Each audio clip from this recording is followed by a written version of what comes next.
রবিবারের পরে সোমবারেও ইস্টবেঙ্গলের অনুশীলনে অনুপস্থিত দলের তারকা বিদেশি ফরওয়ার্ড দিমিত্রিয়াস দিয়ামান্তাকোস।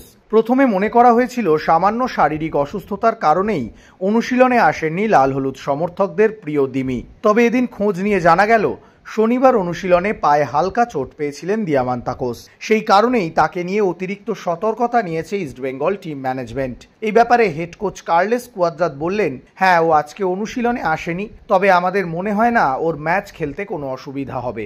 যদিও সূত্র মারফত জানা যাচ্ছে আগামী 7 তারিখ ডুরান্ট কাপের দ্বিতীয় ম্যাচে তাকে খেলানোর ঝুঁকি নেবেন না কুয়াদ্রাত, কারণ এখন ইস্টবেঙ্গলের পাখির চোখ আগামী 14ই আগস্ট এএফসি চ্যাম্পিয়ন্স লিগ 2-এর যোগ্যতা অর্জনকারী পর্বে অলটিন এসির ম্যাচ।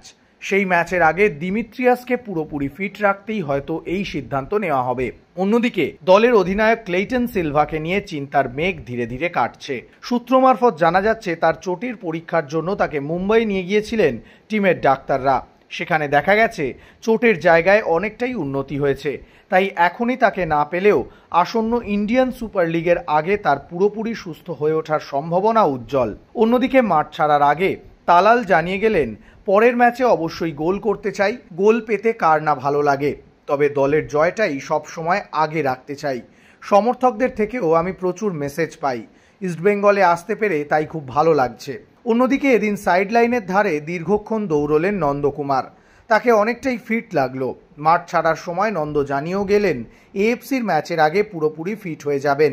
এদিকে গুরসিমরত সিং গিলও রিহ্যাব শুরু করলেন।